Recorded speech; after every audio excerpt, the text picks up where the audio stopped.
എല്ലാ പ്രിയപ്പെട്ട വിദ്യാർത്ഥികൾക്കും ഓൺലൈൻ ക്ലാസ്സിൻ്റെ പുതിയൊരു അധ്യായത്തിലേക്ക് ഹൃദ്യമായ സ്വാഗതം. നമ്മുടെ കഴിഞ്ഞ ക്ലാസ്സിൻ്റെ അവസാനത്തിൽ നമ്മൾ പറഞ്ഞു നിർത്തിയായിരുന്നു. ഈ ക്ലാസ്സിൽ നമ്മൾ ചർച്ച ചെയ്യാൻ പോകുന്നത് ന്യൂസ് പേപ്പറിൻ്റെ പ്രധാനപ്പെട്ട 3 ഡിപ്പാർട്ട്മെൻറ്റുകളെ കുറിച്ചിട്ടാണ്. First one editorial department, second one mechanical department, third one business department.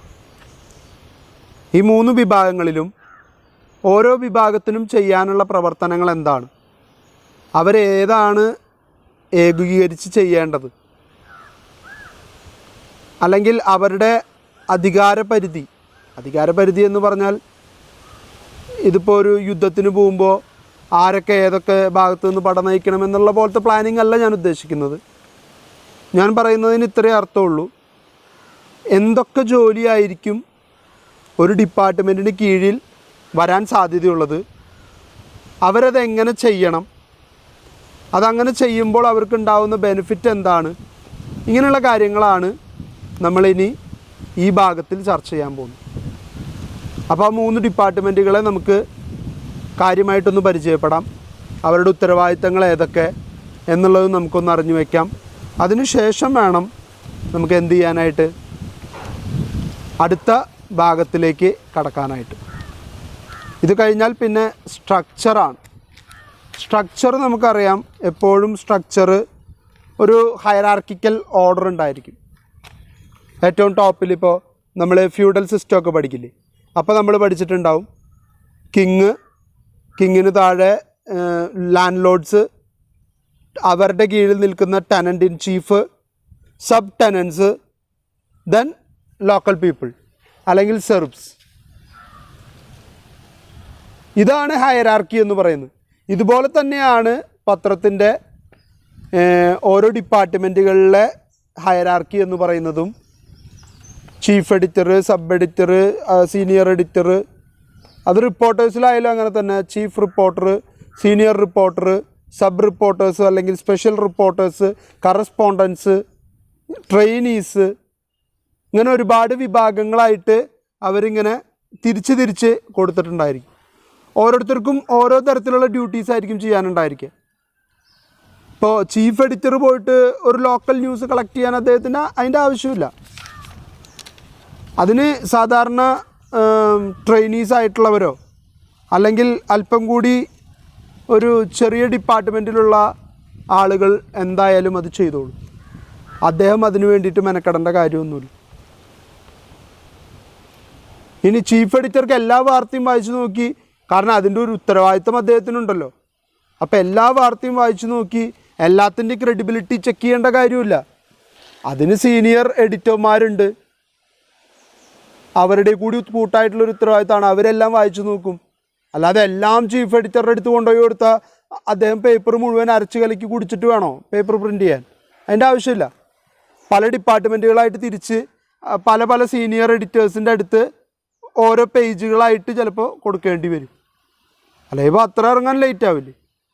ഇത് മുഴുവൻ കണ്ട് വായിച്ച് ബോധ്യപ്പെട്ട് അതിൻ്റെ സത്യസന്ധത ചെക്ക് ചെയ്തതിന് ശേഷമേ പ്രിൻ്റ് ചെയ്യാൻ പറ്റുള്ളൂ എന്ന് പറഞ്ഞാൽ ഒരുപാട് സമയമെടുക്കും. അപ്പോൾ അങ്ങനെ എന്താണ് ഓർഡർ എന്നുള്ളതാണ് നമ്മൾ കാണുക. ഇപ്പോൾ നമ്മൾ ജസ്റ്റ് ഓരോ ഡിപ്പാർട്ട്മെൻറ്റിൻ്റെ ഡ്യൂട്ടി എന്താണെന്ന് മാത്രമാണ് നോക്കുന്നത്. First department editorial department. Editorial department is the key section of a news paper. Main role അവർക്കാണ്. ഞാനത് ആദ്യമേ പറഞ്ഞു. The news, features, comments, columns, editorial, cartoon, letter to editor are handled by this section under the leadership of the chief editor. ഒരു പത്രത്തിൽ വരുന്ന പ്രധാനപ്പെട്ട എല്ലാ കണ്ടൻറ്റും ഉണ്ടാക്കേണ്ടത് ഇവരുടെ ഉത്തരവാദിത്വമാണ്. ലെറ്റർ ടു എഡിറ്റർ വന്നാൽ അതിന് മറുപടി കൊടുക്കണം. കാരണം അത് എഡിറ്റർക്കുള്ള ലെറ്ററാണ്. അപ്പോൾ എഡിറ്റോറിയൽ ഡിപ്പാർട്ട്മെൻറ്റാണ് അതിന് മറുപടി പറയേണ്ടത്. ആ ഒരു പത്രത്തിൽ വരുന്ന എല്ലാ ന്യൂസും എഡിറ്റോറിയൽ ഡിപ്പാർട്ട്മെൻറ്റിൻ്റെ കയ്യിലൂടെ മാത്രമേ പോകാൻ പറ്റുള്ളൂ. കാരണം ഏതൊരു റിപ്പോർട്ടർ കൊണ്ടുവന്നാലും എഡിറ്റോറിയൽ ഡിപ്പാർട്ട്മെൻറ്റ് അത് വായിച്ചു നോക്കി ആ കണ്ടൻറ്റിൽ ആവശ്യമായിട്ടുള്ള മാറ്റങ്ങൾ വരുത്തണമെങ്കിൽ മാറ്റം വരുത്തി അതിൻ്റെ ലെങ്ത്ത് കുറയ്ക്കണമെങ്കിൽ ലെങ്ത്ത് കുറച്ച്, അല്ല അതിന് ഇത്തിരി കൂടി പ്രാധാന്യമുള്ളതാണ് അപ്പോൾ ഇത്തിരി കൂടി ലെങ്ത്ത് കൂട്ടിയിട്ടിട്ട് വേണം അത് പബ്ലിഷ് ചെയ്യാനെന്ന് തീരുമാനിക്കേണ്ടത്. ഇങ്ങനെ പലതരത്തിലുള്ള സുപ്രധാനമായിട്ടുള്ള തീരുമാനങ്ങൾ ഉണ്ടാവേണ്ടത് എഡിറ്റോറിയൽ ഡിപ്പാർട്ട്മെൻറ്റിൽ നിന്നാണ്. അതുപോലെ തന്നെ ഫീച്ചറുകളായാലും കോളംസ് ആയാലും പിന്നെ അവരുടെ ഏറ്റവും മർമ്മപ്രധാനമായിട്ടുള്ള ഉത്തരവാദിത്തം എഡിറ്റോറിയൽ എഴുതുക എന്നുള്ളതാണ്. പത്രത്തെ സംബന്ധിച്ചിടത്തോളം എഡിറ്റോറിയൽ വേണമല്ലോ. എഡിറ്റോറിയൽ ഇല്ലാതെ ഒരു പത്രത്തിനും മുന്നോട്ട് പോകാൻ പറ്റില്ല. അപ്പോൾ ഇത്തരം കാര്യങ്ങളിലൊക്കെ അവസാന വാക്ക് തീരുമാനിക്കേണ്ടത് എഡിറ്റോറിയൽ ഡിപ്പാർട്ട്മെൻറ്റാണ്. അതുകൊണ്ടാണ് നമ്മൾ പറയുന്നത് every newspaper editorial department has the key role. Central figure അവരാണ്.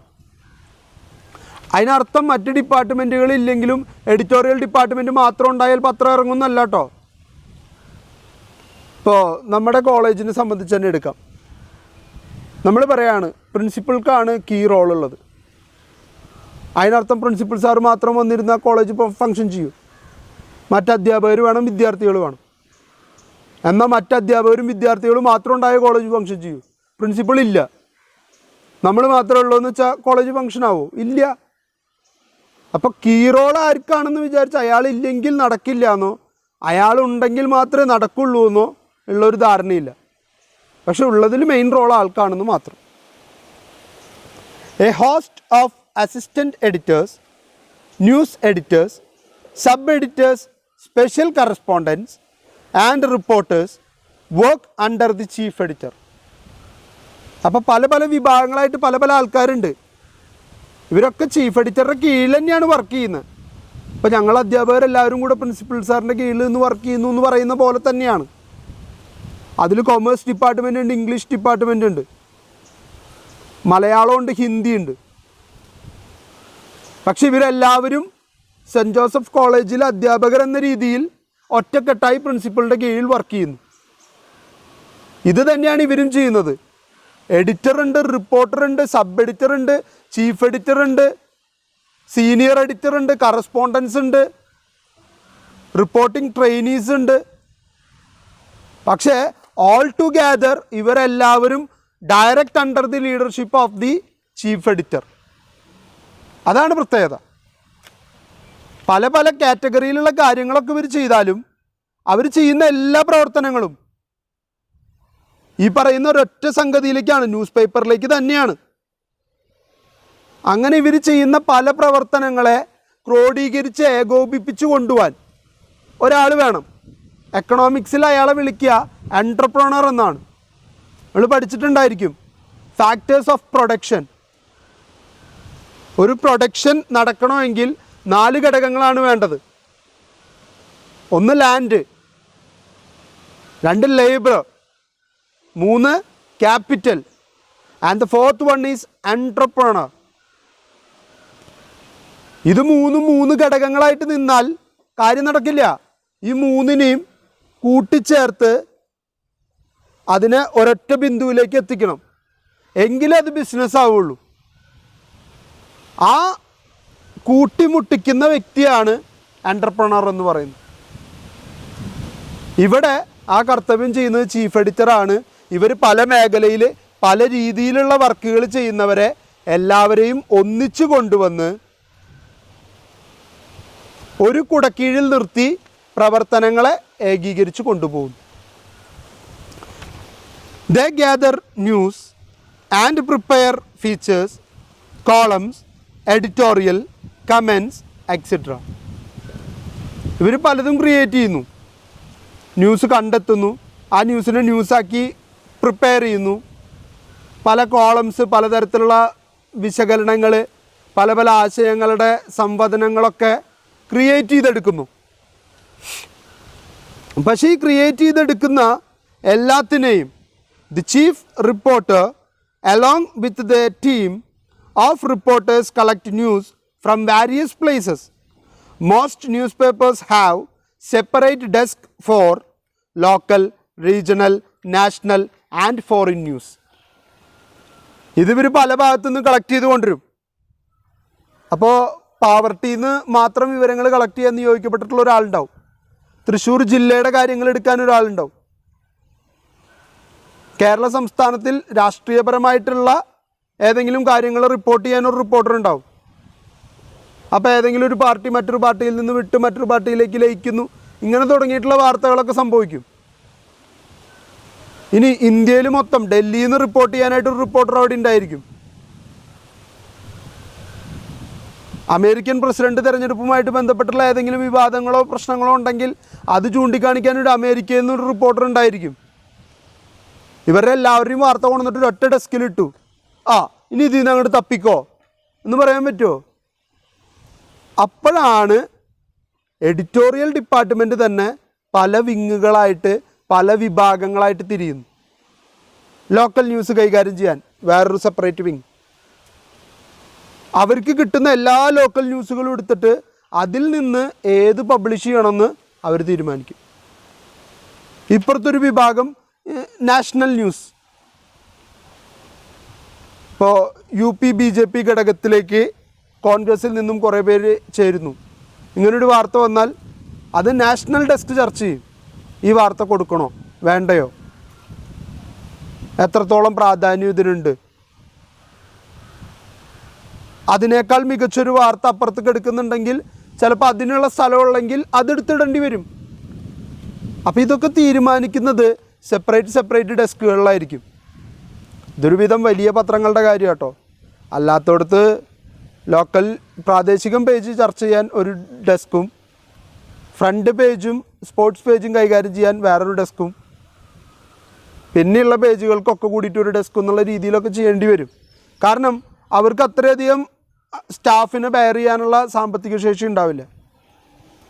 മനോരമയെ സംബന്ധിച്ചിടത്തോളം ഓരോന്നിനും ഓരോ പേജിനും ഓരോ ഡെസ്കിന് ഇട്ട് കൊടുക്കാനും അതിനെത്ര വേണ്ട സ്റ്റാഫിന് ഇട്ട് കൊടുക്കാനൊക്കെയുള്ള സാമ്പത്തിക ശേഷി എന്തായാലും ഉണ്ടായിരിക്കും. അപ്പോൾ അവർക്കൊക്കെ അത് സാധിക്കും. Big news papers have separate department for features, sports, finance, science and technology, entertainment and agriculture. In some newspaper, a magazine editor is appointed for Sunday or magazine edition of a newspaper. അതും ചിലപ്പോൾ ഉണ്ടാവും. മനോരമയെ സംബന്ധിച്ചിടത്തോളം പഠിപ്പുര കൈകാര്യം ചെയ്യാൻ വേണ്ടി മാത്രം ഒരു wing ഉണ്ടായിരിക്കും. യുവ എന്ന് പറഞ്ഞിട്ടുള്ള പ്രസിദ്ധീകരണം കൈകാര്യം ചെയ്യാൻ സെപ്പറേറ്റ് വേറൊരു വിങ് ഉണ്ടായിരിക്കും. കാരണം അതിനൊന്നും ന്യൂസ് എഴുതുന്ന പോലത്തെ സ്റ്റൈലല്ല വേണ്ടത്. ന്യൂസ് എഴുതുന്ന പോലെ പഠിപ്പുര എഴുതി കഴിഞ്ഞാൽ ആരെങ്കിലും വായിക്കുമോ? വായിക്കില്ല. പഠിപ്പുര പഠിപ്പിക്കുകയാണ് ചെയ്യുന്നത്. യുവ എന്ന് പറയുന്നത് അതൊരു സ്പെഷ്യൽ വിഭാഗത്തിനോട് അല്ലെങ്കിൽ ഒരു യൂത്ത് മെൻറ്റാലിറ്റിയോടുള്ള കമ്മ്യൂണിക്കേഷനാണ്. അപ്പോൾ അത് അവരുടേതായിട്ടുള്ള ടേസ്റ്റിലായിരിക്കണം അത് പറയേണ്ടത്. അവർക്ക് കൂടി താല്പര്യമുള്ള വിഷയങ്ങളായിരിക്കണം അതിൽ ചർച്ച ചെയ്യേണ്ടത്. അല്ലെങ്കിൽ 60 വയസ്സ് കഴിഞ്ഞാൽ വരാവുന്ന ആരോഗ്യ പ്രശ്നങ്ങൾ യുവയിൽ ചർച്ച ചെയ്തിട്ട് വല്ല കാര്യമുണ്ടോ? യുവ ചർച്ച ചെയ്യാൻ ഉദ്ദേശിക്കുന്നത് യൂത്തിനെ കുറിച്ചിട്ടാണ്. യൂത്തിൻ്റെ ഇഷ്ടങ്ങൾ, യൂത്തിൻ്റെ താല്പര്യങ്ങൾ, യൂത്തിനുള്ള പുതിയ ചില സാധ്യതകൾ. അത് സാമ്പത്തികപരമായിട്ടായിരിക്കാം, ചിലപ്പോൾ എഡ്യൂക്കേഷണൽ സംബന്ധമായിട്ടായിരിക്കാം. എന്തായാലും അത്തരം സാധ്യതകളെ കൂടി വിലയിരുത്തുന്ന തരത്തിലുള്ളതായിരിക്കണം യുവയുടെ പ്രസിദ്ധീകരണം. അപ്പം മനോരമയ്ക്ക് അതിന് വേണ്ടിയിട്ടൊരു സെപ്പറേറ്റ് വിങ്ങിനെ ഉണ്ടാക്കേണ്ടി വരും. ആ താല്പര്യങ്ങൾ കണ്ടെത്താനും അതിലേക്ക് വേണ്ടിയിട്ടുള്ള കണ്ടൻറ്റിനെ തയ്യാറാക്കാനും ഒരു സെപ്പറേറ്റ് വിഭാഗം വേണ്ടി വരും. ഞാൻ പറയുന്നു ഇതെല്ലാ പത്രങ്ങളിലും ഉണ്ടാവുന്നല്ല പറയുന്നത്. സാമ്പത്തിക ശേഷിയിൽ മുന്നിട്ട് നിൽക്കുന്ന പത്രങ്ങളൊക്കെ ഇത്തരത്തിലാണ് കാര്യങ്ങൾ മുന്നോട്ട് കൊണ്ടുപോകുന്നത്. Chief photographer and staff photographers provide photo coverage of various events.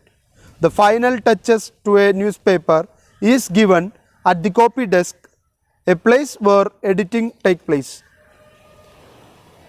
Photo journalist ഉണ്ടായിരിക്കും എല്ലാ പത്രങ്ങൾക്കും. ചിലപ്പോഴൊക്കെ ചില റിപ്പോർട്ടേഴ്സിൻ്റെ കൂടെ കണ്ടിന്യൂസ് ആയിട്ട് നടക്കുന്നുണ്ടായിരിക്കും ഒരു ഫോട്ടോ ജേർണലിസ്റ്റ്. ഉദാഹരണത്തിന് ഒളിമ്പിക്സ് നടക്കുകയാണെന്ന് വിചാരിച്ചു. മനോരമ അവരുടെ ഒരു ടീമിനെ ജപ്പാനിലെ ടോക്കിയോയിലേക്ക് അയക്കുകയെന്ന് വിചാരിച്ചു. ആ ടീമിനകത്ത് നിർബന്ധമായിട്ട് 2 പേരുണ്ടായിരിക്കും. ഒന്ന് അവരുടെ ഒരു സീനിയർ റിപ്പോർട്ടർ ഉണ്ടായിരിക്കും, 2 അവരുടെ ഒരു സീനിയർ അല്ലെങ്കിൽ മോസ്റ്റ് എഫിഷ്യൻ്റ് ആയിട്ടുള്ളൊരു ഫോട്ടോഗ്രാഫർ ഉണ്ടായിരിക്കും. റിപ്പോർട്ടർ കണ്ടെത്തുന്ന വാർത്തകൾക്ക് മാച്ചാവുന്ന തരത്തിൽ അതിൻ്റെ ഏറ്റവും മോസ്റ്റ് ഇമ്പോർട്ടൻ്റ് ആയിട്ടുള്ള ഫോട്ടോ എടുക്കാനായിരിക്കും ഈ ഫോട്ടോ ജേർണലിസ്റ്റ് നടക്കുന്നുണ്ടായിരിക്കും. ചില സമയങ്ങളിലൊക്കെ നിങ്ങൾ കണ്ടിട്ടുണ്ടായിരിക്കും, ഫോട്ടോ ഫിനിഷ് എന്ന് പറയുന്നത് കേട്ടിട്ടുണ്ടായിരിക്കും. ഈ 100 മീറ്റർ റേസിലൊക്കെ ഏറ്റവും ഇമ്പോർട്ടൻ്റ് ആയിട്ട് സംഭവിക്കുന്ന കാര്യം അതാണ്, ഫോട്ടോ ഫിനിഷാണ്. സെക്കൻഡ്സിൻ്റെ 10 ഇതിലാണ് ഫിനിഷിങ് നടക്കുന്നത്. അപ്പോൾ ആ ഫോട്ടോ അത്രയും പെർഫെക്റ്റ് ആയിരിക്കണം. ഇനി ചില ഇതിൽ പ്രത്യേകിച്ച് ഓട്ടമത്സരം പോലുള്ള കാര്യങ്ങളിലൊക്കെ ക്യാമറാമാൻ വളരെ വേഗത്തിൽ 3, 4, 5, 6 ക്ലിക്കൊക്കെ അടിക്കുന്നതാണ്. എന്തിനാണെന്നറിയോ? ഏത് ഷോട്ടാണ് നന്നായിരിക്കുക എന്ന് പറയാൻ പറ്റില്ല. ഇൻ എ സ്പാൻ ഓഫ് സെക്കൻഡ്സിനുള്ളിൽ സംഭവിക്കുന്ന ഒരു കാര്യത്തെ പിക്ചറൈസ് ചെയ്യണമെങ്കിൽ അദ്ദേഹം അതിനേക്കാൾ വേഗത്തിൽ കൈ ചലിപ്പിക്കണം. അപ്പോൾ അതിന് ക്യാമറയുടെ ലെൻസിൻ്റെ ഉള്ളിൽ കൂടെ നോക്കി ഫോക്കസ് കറക്റ്റാണോ എന്ന് അഡ്ജസ്റ്റ് ചെയ്ത് തിരിച്ച് വളച്ച് അത് റെഡിയാക്കി അതിൻ്റെ ബാക്ക്ഗ്രൗണ്ടിലേക്ക് വരുന്ന ലൈറ്റിൻ്റെ വെളിച്ചം കുറച്ച്, ഇതിനൊന്നും നേരം കിട്ടില്ല. ചില സമയങ്ങളിൽ ഒരു ബൗളറുടെ കയ്യിൽ നിന്നൊരു ബോൾ തിരിഞ്ഞ് ഇറങ്ങിപ്പോയി കഴിഞ്ഞാൽ അത് നേരെ പോയി സ്റ്റമ്പിലേക്ക് കൊള്ളുന്ന ആ മൊമെൻറ്റ് 2 രീതിയിലാണ് കിട്ടാൻ സാധ്യതയുള്ളൂ. ഒന്നാമത്തേത് ആ സ്റ്റമ്പിലോ ആ സ്റ്റമ്പിൻ്റെ ബാക്കിലോ ആയിട്ടൊരു ക്യാമറ വയ്ക്കുക. ആ ക്യാമറ എടുക്കുന്ന വീഡിയോ ദൃശ്യങ്ങളിൽ നിന്ന് നമുക്ക് ആവശ്യമുള്ളത് പിക്ചറായിട്ട് കട്ട് ചെയ്തെടുക്കുക. അല്ലെങ്കിൽ ആ ബോൾ റിലീസാവുന്ന ടൈം മുതൽ കണ്ടിന്യൂസ് ആയിട്ട് ഫോട്ടോസ് ക്ലിക്ക് ചെയ്തുകൊണ്ടിരിക്കുക. അപ്പോൾ ചിലപ്പോൾ സ്റ്റമ്പുമ്പോൾ കൊള്ളുന്നതോ ബെയിൽസ് തെറിക്കുന്നതോ ഏതെങ്കിലും ഒരു ദൃശ്യമെങ്കിലും നമ്മുടെ ആ ക്ലിക്കിനകത്ത് പതിഞ്ഞിട്ടുണ്ടായിരിക്കും. അപ്പോൾ അതൊരു എക്സ്പേർട്ടിന് മാത്രമേ ആ മൊമെൻ്റ് അനലൈസ് ചെയ്ത് ആ മൊമെൻറ്റിനെ കൃത്യമായിട്ട് ദൃശ്യവൽക്കരിക്കാനായിട്ട് പറ്റുള്ളൂ. പക്ഷെ ഇവരിങ്ങനെയൊക്കെ ചെയ്താലും ഇവരാവശ്യത്തിന് ഫോട്ടോസ് എടുക്കുന്നു, ഇവരാവശ്യത്തിന് വാർത്ത പ്രിപ്പയർ ചെയ്യുന്നു. ഇതൊക്കെ കഴിഞ്ഞാലും കോപ്പി ഡെസ്ക് ഉണ്ട്. കോപ്പി ഡെസ്ക് മീൻസ് എഡിറ്റിംഗ് ഡെസ്കിൽ വരുമ്പോൾ ഈ ഫോട്ടോ വേണ്ട, റിജക്റ്റഡ്, അല്ലെങ്കിൽ ഈ ഫോട്ടോ വയ്ക്കാനുള്ള സ്പേസ് ഇന്നത്തെ പത്രത്തിൽ മാറ്റി വെച്ചിട്ടില്ല, അപ്പോൾ ഇത് കൊടുക്കാൻ പറ്റില്ല. ഫോട്ടോനെ വെട്ടി പകുതിയായിട്ട് ഇടാൻ പറ്റുമോ? ഇടാൻ പറ്റില്ല. അപ്പോൾ ചിലപ്പോൾ അതിൻ്റെ എസൻസ് നഷ്ടപ്പെട്ടു പോകും. അപ്പോൾ അത് റിജക്റ്റ് ചെയ്യേണ്ടി വരും. ഇതാണ് കോപ്പി ഡെസ്ക് ചെയ്യുന്നത്. അവരാണ് ഫൈനലൈസ് ചെയ്യുക. ആ വാർത്ത എടുക്കണോ, ഈ വാർത്ത എടുക്കണോ, അതിന് മാച്ചായിട്ടുള്ള ഈ ഫോട്ടോ ആഡ് ചെയ്യണോ. ഇനിയിപ്പോൾ ചിലപ്പോൾ തോന്നും ഫോട്ടോ വേണ്ട, വാർത്ത കൊടുത്താൽ തന്നെ കാര്യം മനസ്സിലാവും. ഇങ്ങനെ സംഭവിക്കുന്ന അവസരങ്ങളിൽ ഫോട്ടോനെ റിജക്റ്റ് ചെയ്യേണ്ടി വരും. ഇത് സ്വാഭാവികമായിട്ട് സംഭവിക്കുന്ന ഒരു കാര്യമാണ്. അപ്പോൾ ഫൈനൽ അതോറിറ്റി അല്ലെങ്കിൽ ലാസ്റ്റ് വാക്ക് വരുന്നത് എഡിറ്റിംഗ് നടക്കുന്ന കോപ്പി ഡെസ്കിൽ നിന്നാണ്. The newspaper editor along with a team of sub-editors manage the actual editing of a paper. They edit the copy, write headlines and ensure the newspaper's reputation for accuracy, provide attractive layout and then send the newspaper for printing. അപ്പോൾ അവിടെ editorial ഡിപ്പാർട്ട്മെൻറ്റിന് വലിയ ഭാരിച്ച ഉത്തരവാദിത്വമുണ്ട്. റിപ്പോർട്ടുകൾ കൃത്യമായിട്ട് വായിച്ചു നോക്കണം, അതിൽ വേണ്ട മാറ്റങ്ങൾ വരുത്തണം. മാറ്റങ്ങൾ എന്തിനു വേണ്ടിയിട്ടാണ് വരുത്തുന്നത്? ഫാക്റ്റ് വെട്ടിക്കളഞ്ഞിട്ട് നുണ കുത്തിക്കയറ്റാനല്ല കേട്ടോ പറയുന്നത്. ഇവിടെ ഉദ്ദേശിക്കുന്നത് ആ പത്രത്തിനെ സംബന്ധിച്ചിടത്തോളം ആ വാർത്ത തെറ്റായിട്ടുള്ളതാണെങ്കിൽ അതിലാവശ്യമായിട്ടുള്ള മാറ്റങ്ങൾ വരുത്തി, അല്ലെങ്കിൽ സ്പെല്ലിംഗ് എറേഴ്സ്, അല്ലെങ്കിൽ ചില വാക്കുകളുടെ കൺസ്ട്രക്ഷൻ രീതിയിൽ വന്നിട്ടുള്ള മാറ്റങ്ങൾ, ചിലതിൻ്റെ പ്രൊനൗൺസിയേഷനിൽ വരുന്ന വ്യത്യാസം. അപ്പോൾ ചിലപ്പോൾ പ്രൊനൗൺസ് ചെയ്യുന്നപ്പോൾ സൺ എന്ന് എഴുതണമെങ്കിൽ SUN സണ്ണാണ്, SON സണ്ണാണ്. ഇവിടെ സൂര്യനെയാണോ മകനെയാണോ ഉദ്ദേശിച്ചിട്ടുള്ളതെന്ന് മനസ്സിലായിട്ട് വേണം ഞാൻ സണ്ണിൻ്റെ സ്പെല്ലിങ് എഴുതാൻ. പറയുമ്പോൾ രണ്ടും സണ്ണാണ്. അപ്പോൾ എന്തു ചെയ്യും? അവിടെ എഡിറ്റർക്ക് മനസ്സിലാവണം ഇവിടെ സൂര്യപ്രകാശത്തിൽ ജ്വലിച്ച് നിൽക്കുന്ന, മകൻ്റെ പ്രകാശത്തിൽ ജ്വലിച്ച് നിൽക്കുന്ന എന്ന് പറയില്ലല്ലോ. ഓക്കെ, അപ്പോൾ ഇവിടെ ഉദ്ദേശിച്ചത് സണ്ണ് സൂര്യനാണ്, SUN സൺ. അപ്പോൾ അത് തിരുത്തു വരുത്താൻ പറ്റണം. പെട്ടെന്ന് സൺലൈറ്റ് എന്ന് എഴുതിയപ്പോൾ SON എന്ന് എഴുതി പോയിട്ടുണ്ടായിരിക്കാം റിപ്പോർട്ടർ. അയാൾക്കത് വിവരമില്ലാഞ്ഞതുകൊണ്ടല്ല, ചിലപ്പോൾ ആ തിരക്കിൽ അങ്ങനെ പറ്റിപ്പോയിട്ടുണ്ടായിരിക്കാം. അങ്ങനെ വരുന്ന സ്പെല്ലിംഗ് എറേഴ്സ് ഉൾപ്പെടെ കണ്ടെത്തേണ്ടത് ഈ എഡിറ്റോറിയൽ ഡിപ്പാർട്ട്മെൻറ്റിൻ്റെ ഉത്തരവാദിത്തമാണ്. എന്താ കാരണം? ഒരു പത്രത്തെ സംബന്ധിച്ചിടത്തോളം ആ പത്രത്തിൻ്റെ കൃത്യത ചോദ്യം ചെയ്യപ്പെടുന്ന സ്ഥലമാണ് എഡിറ്റിംഗ് ഡിപ്പാർട്ട്മെൻറ്റ്. എഡിറ്റോറിയൽ ഡിപ്പാർട്ട്മെൻറ്റിന് തെറ്റ് പറ്റിയാൽ അത് കാണാതെ പോയി കഴിഞ്ഞാൽ ആൾക്കാർക്ക് മനസ്സിലാവും ഈ പത്രത്തിന് വലിയ കൃത്യതയും വലിയ ശ്രദ്ധയൊന്നുമില്ല, അവർ കിട്ടിയ വാർത്തകൾ കയ്യോടെ അങ്ങോട്ട് അടിച്ചു വിടുകയാണ് എന്നുള്ളൊരു ധാരണ ജനങ്ങളിലേക്ക് വരും. Presently all the news papers have online editions. They will be A team of journalist who edit, design and present the content for the internet edition. ഇന്നത്തെ കാലത്ത് എല്ലാ പത്രങ്ങൾക്കും മെജോറിറ്റിക്ക് കേട്ടോ സ്വന്തമായിട്ടുള്ള ഓൺലൈൻ വേർഷനുണ്ട്. ചില പത്രങ്ങൾ എന്ത് ചെയ്യും, അവരുടെ പത്രത്തിനെ തന്നെ ഓൺലൈനാക്കി മാറ്റും. അതിൽ വന്നിട്ടുള്ള വാർത്ത തന്നെ ഓൺലൈൻ പ്ലാറ്റ്ഫോമിലേക്ക് കോപ്പി ചെയ്യും. പക്ഷെ മനോരമയും മാതൃഭൂമിയൊക്കെ ചെയ്യുന്നത് ഓൺലൈന് സെപ്പറേറ്റ് വിങ്ങാണ്. അവർ സെപ്പറേറ്റ് വാർത്തകൾ കണ്ടെത്തും. ഒരു പക്ഷേ പത്രത്തിൽ വരാത്ത വാർത്ത ചിലപ്പോൾ ഓൺലൈനിൽ വരും. ഓൺലൈനിൽ വന്ന വാർത്ത ചിലപ്പോൾ പത്രത്തിൽ വരാതിരിക്കാം. ചിലപ്പോൾ ഓൺലൈനിൽ വരാത്ത വാർത്തകൾ പത്രത്തിൽ വന്നേക്കാം. അങ്ങനെയുള്ള വ്യത്യാസങ്ങളുണ്ടാവും. പക്ഷേ സെപ്പറേറ്റ് വിങ്ങായിട്ടാണ് പ്രവർത്തിക്കുക.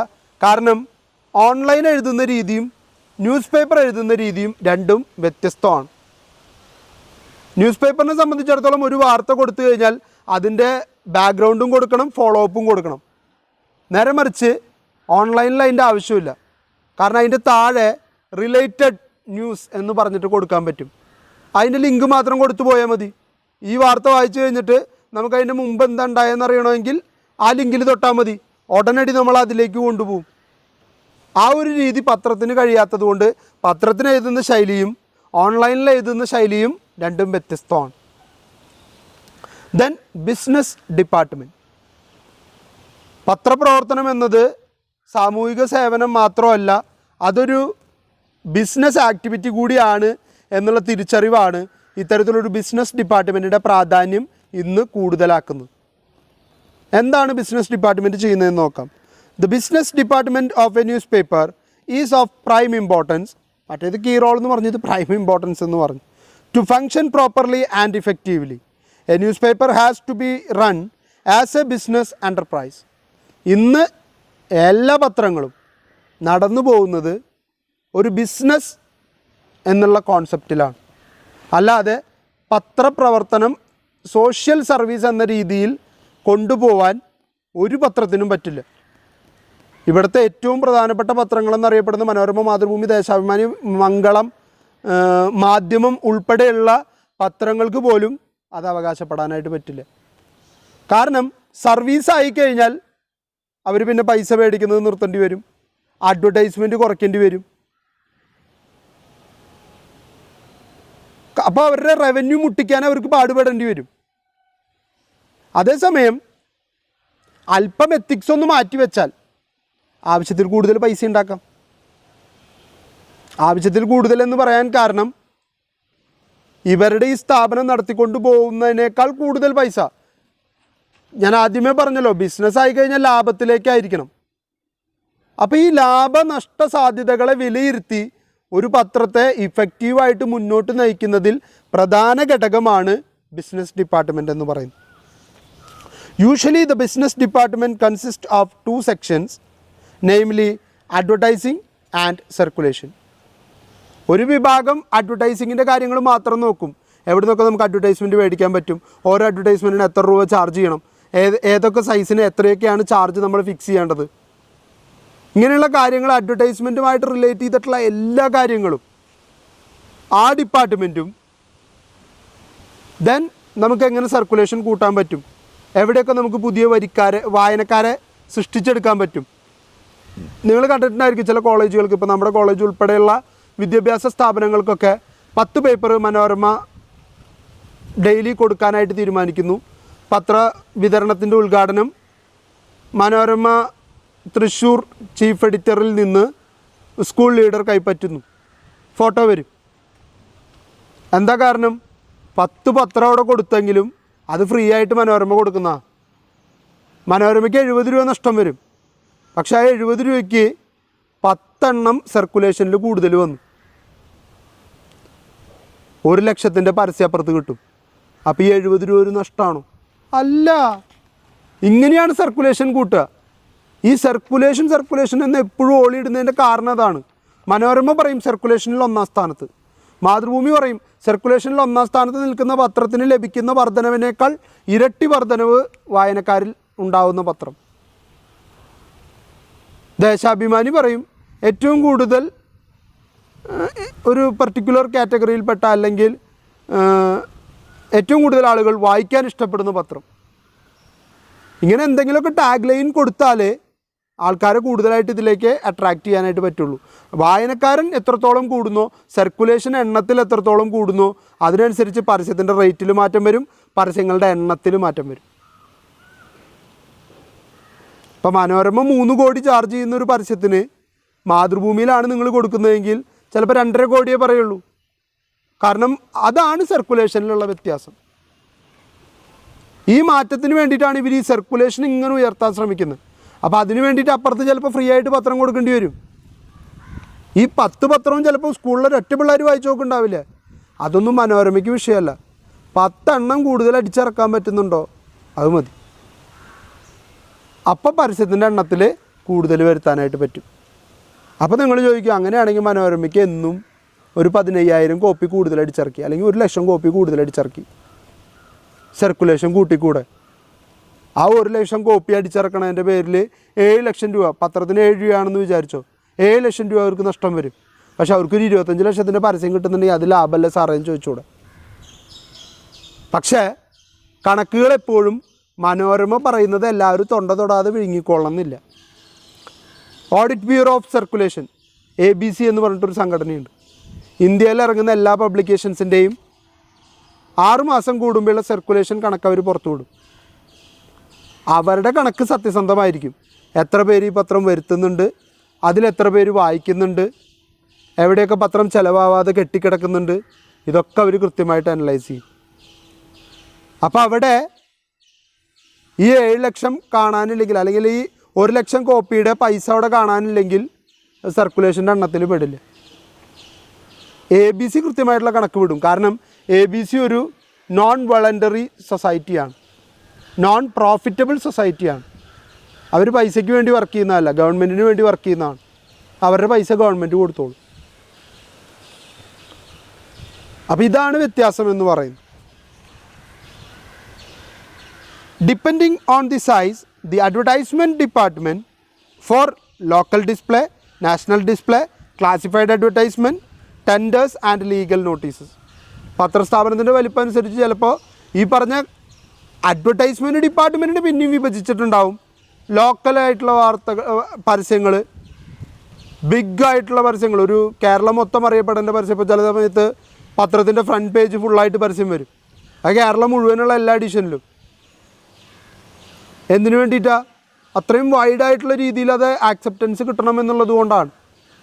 അപ്പോൾ അതിനൊക്കെ വേണ്ടിയിട്ട് സെപ്പറേറ്റ് വിങ് ഉണ്ടാവും. ചിലപ്പോൾ എല്ലാ പരസ്യങ്ങളും കൂടിയിട്ട് പത്രത്തിൻ്റെ ഒരു വിഭാഗത്തിന് തന്നെ കൈകാര്യം ചെയ്യാനുള്ള പരസ്യങ്ങൾ ചിലപ്പോൾ ചില പത്രങ്ങൾക്ക് കിട്ടുന്നുണ്ടാവുള്ളൂ.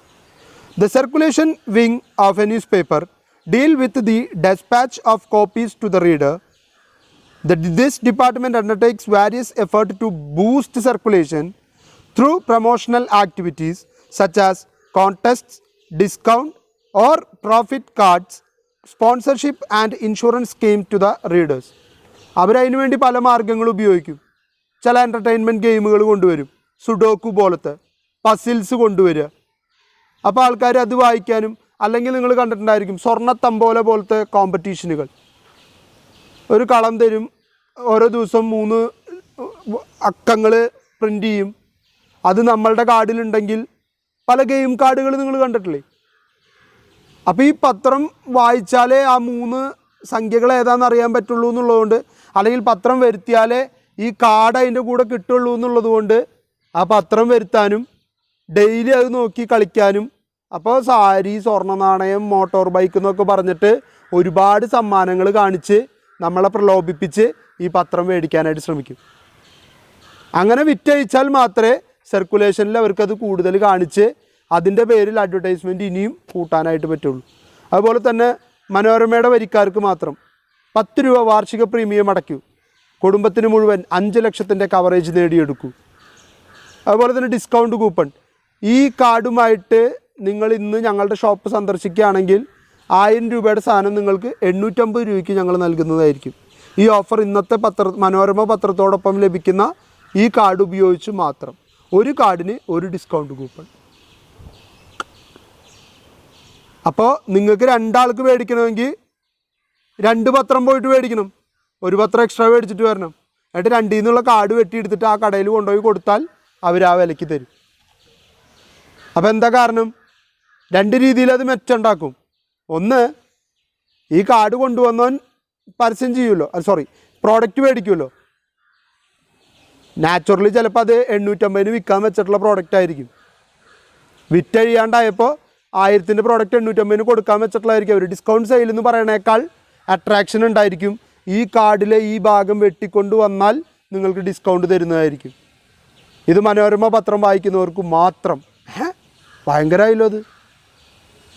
ഇതാണ് സർക്കുലേഷൻ കൂട്ടാനുള്ള ചില നുണുക്കുവിദ്യകൾ എന്ന് പറയും. മെക്കാനിക്കൽ ഡിപ്പാർട്ട്മെൻറ്റ് മൂന്നാമത്തെ ഡിപ്പാർട്ട്മെൻറ്റാണ്. ഇനി അവരുടെ പ്രവർത്തനം എന്താണെന്നുള്ളതും അവരെന്തിനു വേണ്ടിയിട്ട് അങ്ങനെ ഒരു ഡിപ്പാർട്ട്മെൻറ്റിനെ നിലനിർത്തുന്നു എന്നുള്ളതാണ് നമ്മൾ നോക്കുന്നത്. The mechanical section of a news paper is in charge of the actual production of the paper. അപ്പോൾ പേപ്പറിൻ്റെ റോളുകൾ കൃത്യമായിട്ട് കയറിപ്പോകുന്നതിന് വേണ്ടി, മഷി കൃത്യമായിട്ട് അക്ഷരങ്ങളിൽ പതിയുന്നതിന് വേണ്ടി, കൃത്യവും ക്ലിയറുമായിട്ടുള്ള അക്ഷരങ്ങൾ പേപ്പറിൽ പ്രിൻ്റ് ചെയ്യുന്നതിന്,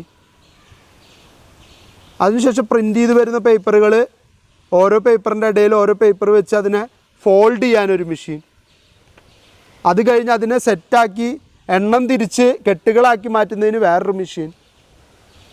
ഇത്തരത്തിലുള്ള ഒരു പേപ്പറിൻ്റെ പ്രൊഡക്ഷനുമായിട്ട് ബന്ധപ്പെട്ട എല്ലാ കാര്യങ്ങളും നിയന്ത്രിക്കുന്നത് മെക്കാനിക്കൽ ഡിപ്പാർട്ട്മെൻറ്റിൻ്റെ ഏറ്റവും വലിയ, അല്ലെങ്കിൽ അവരുടെ ആകെയുള്ള ഉത്തരവാദിത്വം അതാണ്. പ്രൊഡക്ഷൻ റിലേറ്റഡ് ആയിട്ടുള്ള എല്ലാ കാര്യങ്ങളും ചെയ്യുക. കണ്ടൻറ്റും കാര്യങ്ങളൊക്കെ മറ്റ് ഡിപ്പാർട്ട്മെൻറ്റുകൾ തരും, പരസ്യം അടുത്ത ഡിപ്പാർട്ട്മെൻറ്റ് തരും. അതിനെ പ്രിൻ്റ് ചെയ്ത് പേപ്പറാക്കി മാറ്റേണ്ട ഉത്തരവാദിത്വം ഈ പറയുന്ന മെക്കാനിക്കൽ ഡിപ്പാർട്ട്മെൻറ്റിൻ്റെ കീഴിലാണ്. This section deals with composing plate making. Plate making എന്ന് വെച്ചാൽ പത്രം ഒരു പ്ലേറ്റിലാണ് ഉണ്ടാക്കുക, എന്നിട്ട് അത് പ്രിൻറ്റിങ്ങിന് കയറ്റി വിടുകയാണ് ചെയ്യുക. അപ്പോൾ അത് പേപ്പറായിട്ട് പ്രിൻ്റ് ചെയ്തിട്ട് വരും. ഇതൊരു ഇരുമ്പല്ല, അലുമിനിയം പ്ലേറ്റിലാണ് ഇവരാദ്യം വാർത്ത ക്രിയേറ്റ് ചെയ്ത് കൊടുക്കുക. പ്രിൻറ്റിങ്, പാക്കേജിങ് ആൻഡ് ഡിസ്പാച്ചിങ്, പല സ്ഥലങ്ങളിലേക്കായിട്ട് അതിനെ കൊടുത്തുവിടണം. അതും മെക്കാനിക്കൽ ഡിപ്പാർട്ട്മെൻറ്റിൻ്റെ ഉത്തരവാദിത്വമാണ്. Once the stories are edited and arranged, the pages are handed over to the mechanical department. Here these pages are converted into metal plates through a chemical process for offset printing. അപ്പോൾ പേപ്പറിൽ നമുക്കൊരു set ചെയ്ത ഒരു chart കിട്ടും. ആ ചാർട്ടിൽ വേണ്ട എഡിറ്റിങ്ങും കാര്യങ്ങളൊക്കെ കഴിഞ്ഞതിന് ശേഷം അവരത് മെക്കാനിക്കൽ ഡിപ്പാർട്ട്മെൻറ്റിന് കൊടുക്കും. മെക്കാനിക്കൽ ഡിപ്പാർട്ട്മെൻറ്റ് അത് പ്രിൻറ്റിങ്ങിന്, ഓഫ്സെറ്റ് പ്രിൻറ്റിങ്ങിന് വേണ്ടിയിട്ടുള്ള മെറ്റൽ പ്ലേറ്റിലേക്ക് അതിനെ മാറ്റിയെടുക്കും. അത് കെമിക്കൽ പ്രോസസ്സാണ്, അതും ഇവർ തന്നെയാണ് ചെയ്യുക. ചില കെമിക്കലുകൾ ഉപയോഗിച്ച് ആ പ്രിൻ്റ് ചെയ്തിട്ടുള്ള അല്ലെങ്കിൽ ആ എഴുതി വെച്ചിട്ടുള്ള കാര്യങ്ങളെ ഈ പ്ലേറ്റിലേക്ക് പകർത്തും. ആ പ്ലേറ്റ് ഓഫ്സെറ്റ് പ്രിൻറ്റിങ്ങിന് വേണ്ടി കയറ്റി വിടും. എത്ര പ്രിൻ്റ് വേണമെങ്കിൽ പടപടേന്ന് അടിച്ചെടുക്കാൻ പറ്റും. അതാണ് അവർ ചെയ്യുന്നത്. Then once the papers are printed, they are folded, counted and packed for delivery on various destinations. ആണ് ഞാൻ പറഞ്ഞത്, മടക്കുന്നതും ഒരു യന്ത്രമായിരിക്കും, പേപ്പറുകൾ സെറ്റാക്കി എണ്ണിത്തിരിക്കുന്നതും വേറൊരു മെഷീനായിരിക്കും. അത് കഴിഞ്ഞാൽ വന്നു കഴിഞ്ഞാൽ അതുമ്പോൾ ടാഗ് ഇട്ട് അത് കെട്ടി സെറ്റാക്കി പാക്കുകളാക്കി തിരിച്ച് ഓരോ സ്ഥലത്തേക്ക് കൊടുത്തു വിടുന്നത് മറ്റൊരു മെഷീൻ്റെ ഉത്തരവാദിത്തമായിരിക്കും. അപ്പോൾ ഇതൊക്കെ കൃത്യമായിട്ട് നടന്നു പോകുന്നുണ്ട് എന്ന് ഉറപ്പ് വരുത്തുക എന്നുള്ളതാണ് മെക്കാനിക്കൽ ഡിപ്പാർട്ട്മെൻറ്റിൻ്റെ ഭാരിച്ച ഉത്തരവാദിത്തം.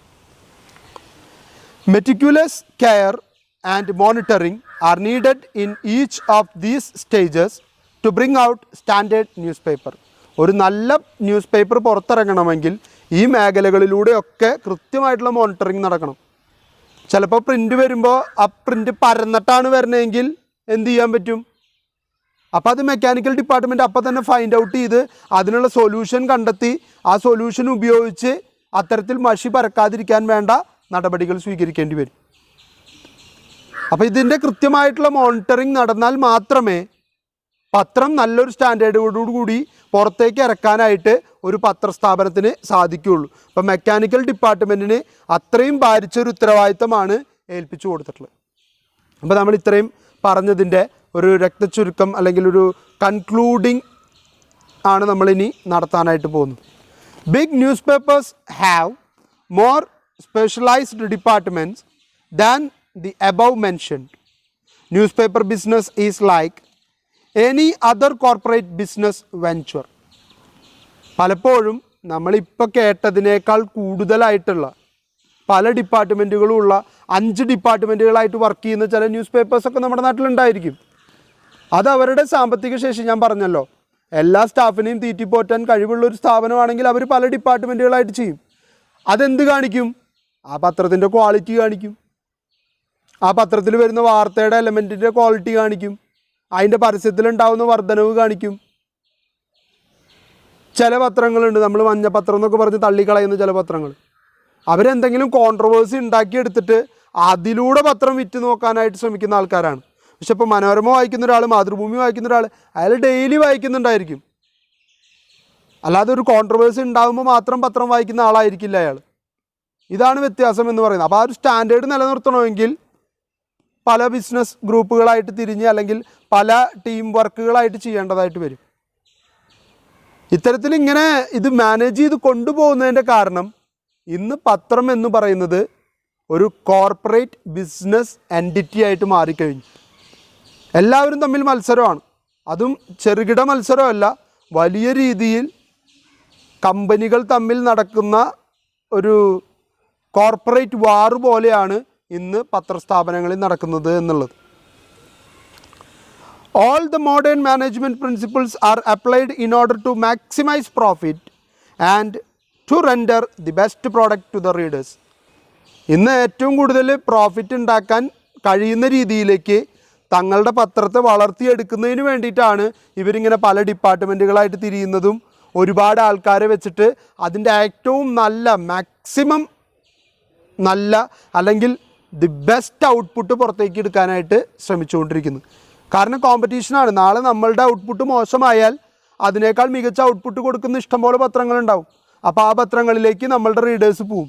ഒരു റീഡർ ഒരു തവണ പോയി കഴിഞ്ഞാൽ ചിലപ്പോൾ അയാളെ തിരിച്ചു കൊണ്ടുവരാൻ ഒരുപാട് വർഷങ്ങളോ ഒരുപാട് ദിവസങ്ങളോ വേണ്ടി വന്നേക്കാം. ഒരു വട്ടം ഒരു പത്രത്തിലേക്ക് മാറിപ്പോയാൽ അയാൾ ആ പത്രവുമായിട്ട് അഡ്ജസ്റ്റഡ് ആയി വന്നു കഴിഞ്ഞാൽ പിന്നെ അയാൾ അതിൽ നിന്ന് മാറ്റുക എന്ന് പറയുന്നത് ഇത്തിരി വിഷമകരമായിട്ടുള്ള പരിപാടിയാണ്. പിന്നെ ആ പത്രത്തിൻ്റെ ഭാഗത്തു നിന്ന് അയാൾക്ക് അഡ്ജസ്റ്റ് ചെയ്യാൻ പറ്റാത്ത എന്തെങ്കിലും ഫോൾട്ട് സംഭവിക്കണം. അപ്പോൾ മാത്രമാണ് പത്രം മാറ്റാനായിട്ട് അയാൾ തയ്യാറാവുള്ളൂ. അല്ലാത്ത പക്ഷം എല്ലാവരും സെയിം പത്രം തന്നെ എല്ലാ ദിവസവും വായിക്കണമെന്ന് ആഗ്രഹിക്കുന്നവരാണ്.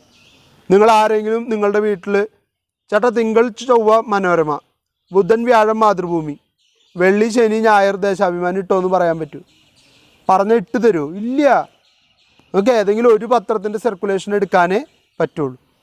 പിന്നെ വേണമെങ്കിൽ രണ്ടും ഇട്ടോളാൻ പറയാം. ചേട്ടാ എല്ലാ ദിവസവും മനോരമയും മാതൃഭൂമിയും ഇട്ടോ എൻ്റെ വീട്ടിൽ, രണ്ടിൻ്റെയും പൈസ കൊടുത്താൽ പോരെ, പ്രശ്നം തീർന്നില്ലേ? 2 ദിവസം ഇത്, 3 ദിവസം അത്, അങ്ങനെയൊന്നും നടക്കില്ല. News paper industry faces stiff competition and it needs constant upgrading of technology. നമ്മളിപ്പോൾ പറഞ്ഞത് പ്രകാരം തന്നെ നോക്കിയാൽ ഇവിടെ ഒരു ടൈറ്റ് കോമ്പറ്റീഷൻ നടന്നുകൊണ്ടിരിക്കുകയാണ്.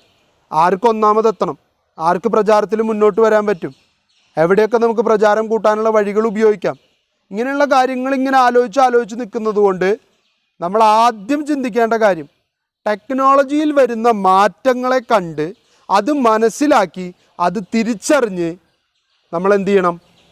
നമ്മളുടെ പത്രത്തിന് ആവശ്യമായിട്ടുള്ള അപ്ഗ്രേഡേഷൻ കൊണ്ടുവരണം. ഈ അപ്ഗ്രേഡേഷൻ കൊണ്ടുവന്നില്ലെങ്കിൽ ടെക്നോളജിയിൽ നമ്മൾ പിന്നോക്കം പോയാൽ പിന്നീട് നമുക്ക് തിരിച്ചു കയറി വരാനായിട്ട് വലിയ ബുദ്ധിമുട്ട് നേരിടേണ്ടി വരും. അത് സംഭവിക്കാതിരിക്കാൻ വേണ്ടിയിട്ടാണ് അപ്ഗ്രേഡേഷൻ എപ്പോഴും നമ്മൾ തയ്യാറായിരിക്കണം. കാരണം ഞാൻ പറഞ്ഞല്ലോ, ഒരു കസ്റ്റമർ ഒരു തവണ വിട്ടുപോയാൽ പിന്നെ അയാളെ തിരിച്ചു കൊണ്ടുവരിക എന്ന് പറയുന്നത് വളരെ ശ്രമകരമായിട്ടുള്ള ജോലിയാണ്. More than all these, there are changes in the values and taste of the public. A newspaper will have to take into account all these factors in order to be commercially viable. Internet editions mobile applications and other technologies are essential in reaching out the newspaper to the generation next. എപ്പോഴും നമ്മളുടെ online വേർഷനുകൾ അല്ലെങ്കിൽ ഇപ്പോൾ ആപ്പുകൾ ഇറങ്ങുന്നുണ്ട്. മനോരമയ്ക്ക് ആപ്പുണ്ട്, മാതൃഭൂമിക്ക് ആപ്പുണ്ട്.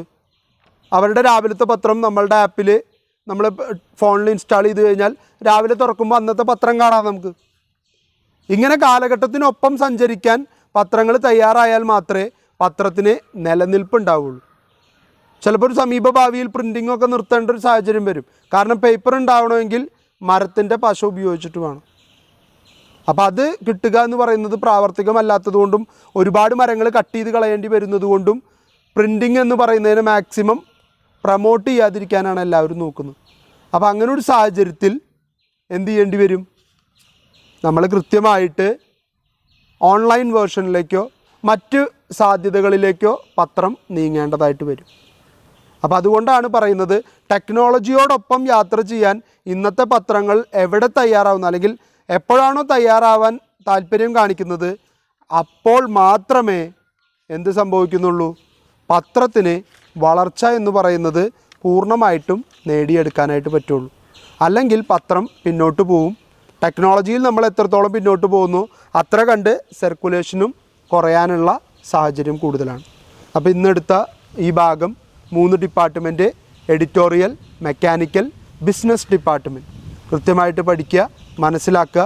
കുറച്ച് ഭാഗങ്ങൾ എടുക്കുന്നതിൻ്റെ കാരണം നിങ്ങൾ നന്നായി പഠിച്ച് ഇതിൻ്റെ കൂടെ തന്നെ പഠിച്ചു പോകാൻ വേണ്ടിയിട്ടാണ്. എക്സാം എപ്പോഴെങ്കിലും വരട്ടെ, എക്സാമിനെ കുറിച്ച് ഇപ്പോൾ ബോധർ ചെയ്യണ്ട, നിങ്ങൾ അന്നാന്ന് തന്നെ പഠിച്ചു പോവുക. അപ്പോൾ എക്സാമിൻ്റെ സമയത്ത് ജസ്റ്റ് ഒന്ന് മറച്ചു നോക്കിയാൽ നമുക്ക് കാര്യങ്ങൾ റീകളക്ട് ചെയ്യാനും ആ കിട്ടിയ കാര്യങ്ങളിൽ നിന്ന് കൂടുതലായിട്ട് മനസ്സിലാക്കി പരീക്ഷയ്ക്ക് നല്ല രീതിയിൽ മാർക്ക് സ്കോർ ചെയ്യാനും നമുക്ക് പറ്റും. നമ്മുടെ 4th സെമ്മിൻ്റെ വിഷയമാണ് ഇപ്പോൾ നമ്മൾ പഠിക്കുന്നത്. നിങ്ങളുടെ 3rd സെമ്മിൻ്റെ എക്സാം നടന്നിട്ടില്ല, നിങ്ങളുടെ 2nd സെമ്മിൻ്റെ എക്സാം വരാനായിട്ട് പോകുന്നേ ഉള്ളൂ. അപ്പോൾ അതിൻ്റേതായിട്ടുള്ള ബുദ്ധിമുട്ടുകളുണ്ടെന്ന് എനിക്കറിയാം. എങ്കിലും നമ്മൾ പഠിച്ചു വയ്ക്കുക. കാര്യങ്ങൾ ഇപ്പോൾ പഠിച്ചാൽ മാത്രമേ അത് ആ ക്രമമായിട്ടുള്ള രീതിയിൽ പിന്നീട് പരീക്ഷ വരുമ്പോഴാണ് നമ്മൾ കൂടുതൽ ടെൻസ്ഡ് ആവുക, നമ്മളിതിനെ കൂടുതൽ ഫോക്കസ് ചെയ്ത് പഠിക്കാൻ തുടങ്ങും. ആ നേരത്തെ ഒന്നും മനസ്സിലാവാത്ത രീതിയിലേക്ക് പോകാതിരിക്കാൻ വേണ്ടിയിട്ടാണ് സാർ പറയുന്നത് നിങ്ങളിപ്പോഴേ ഇതിൻ്റെ കൂടെ തന്നെ പഠിച്ചു പോവുക പരീക്ഷയില്ലാത്ത സമയത്ത്. അപ്പോൾ പരീക്ഷയുടെ സമയത്ത് വളരെ കുറച്ച് എഫേർട്ട് നിങ്ങൾക്ക് എടുത്താൽ മതി. എല്ലാവർക്കും നല്ലൊരു ദിവസം ഉണ്ടാവട്ടെ എന്ന് ആശംസിക്കുന്നു. Thank you.